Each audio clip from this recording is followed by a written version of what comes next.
So I looked up telephone directory. I telephoned Samyuk University. I went there on Sunday. I wanted to meet some professor in charge of accepting students for graduate school. I thought I'll be doing them a favor, me come to their school.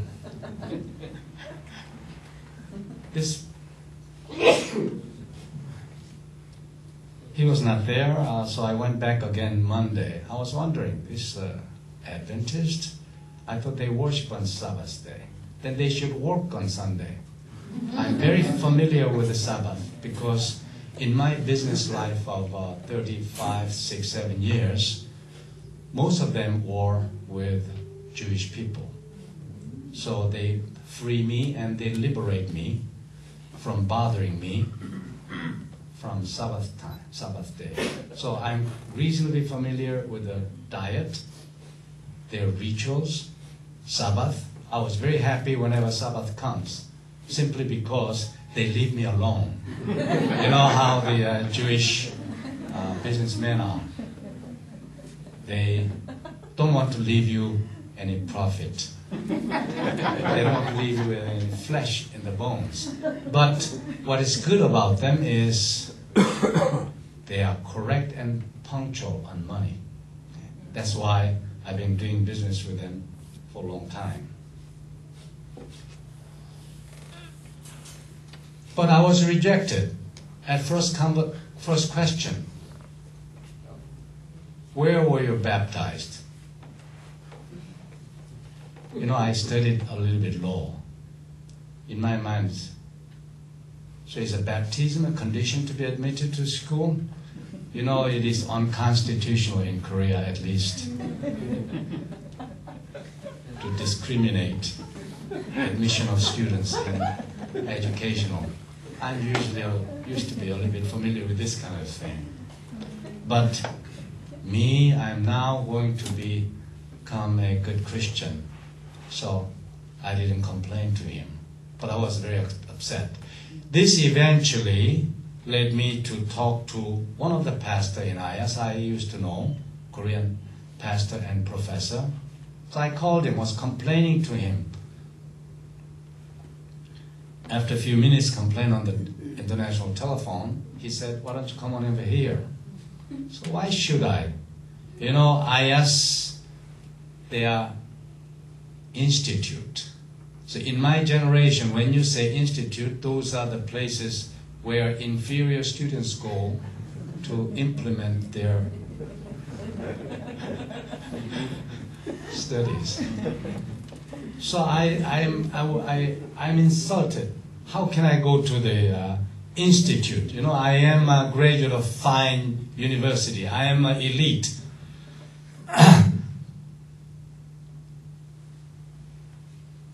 But I didn't have any other choice. So finally I went. I didn't have any faintest idea that I would become an Adventist then.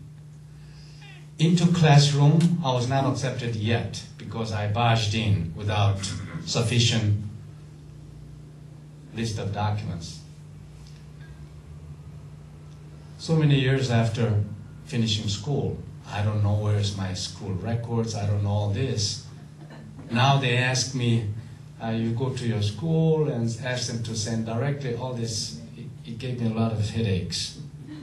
But I insisted to let me in to classroom, which they eventually did after so many difficult times. So I'm in the classroom. When I look left, they are pastors. When I look right, they are pastors also. When I look front, professor is also pastor. I'm suffocating. But one thing I noticed was they are very humble and very nice to me, very understanding. Until that time, I didn't know anything about Bible.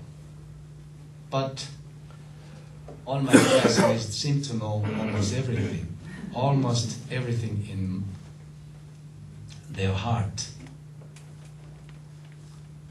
So about 2 weeks later, I decided because I have this preoccupation that,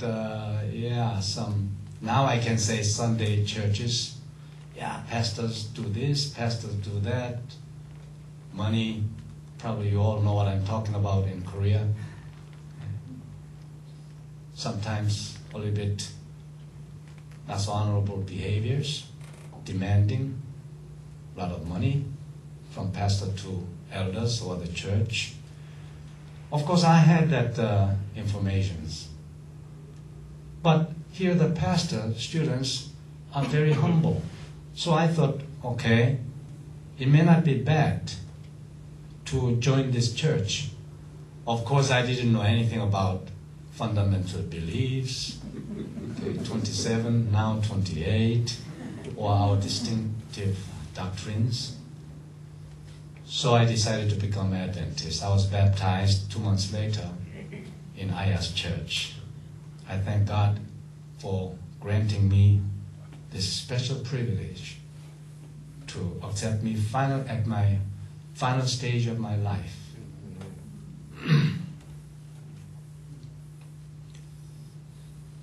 So I was going to school, first year and second year. Second year is a little bit better. And I became last year. I felt some obligation that I should do something. I wanted to become a pastor. But I found out Korea Union Conference does not accept anybody over 40 years old. You know, I was a few years older than that. I thought of bribing them. Because to me, all these pastors, the way their life, 3 years in IS, we had about between 35 to 40 Korean pastors' family. We are about 100 students from all over the world. 3, 4, 5 students were non-pastors. But they are very senior level to me in terms of history of faith. So, what can I do? Then I thought maybe I just take it easy, go as a missionary to Myanmar, Vietnam. Finally, I decided to Mongolia. You all know, because it's your territory. I'll not go into detail because some realistic persons are involved. I made an organization, Friends for Mongolian Mission. But somehow this did not work out. I was very upset because Mongolia, but if you fly Korean Airlines, you can go there. If I'm not happy, I can come back home very quickly, very nice. We are very close with the Mongolians. You know, we have these Mongolian marks at birth. I know the pastors.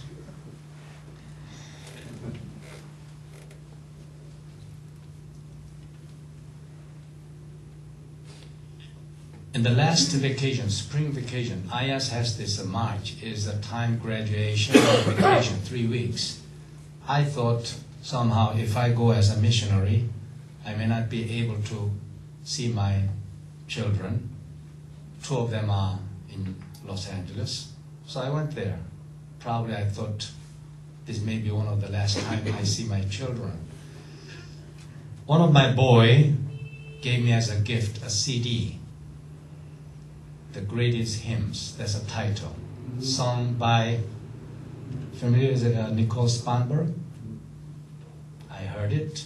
Yeah, it's okay. Before that, I bought several CDs from Samyuk University bookstore about Korean quartet, double quartet, choirs, singing. They sing very well, but the quality of the recording was very bad, so I didn't enjoy much. So I came back to school. Somehow I had an urge to listen to this CD. So I was listening. It started to give me joy and comfort. I go to classroom, I cannot concentrate anymore.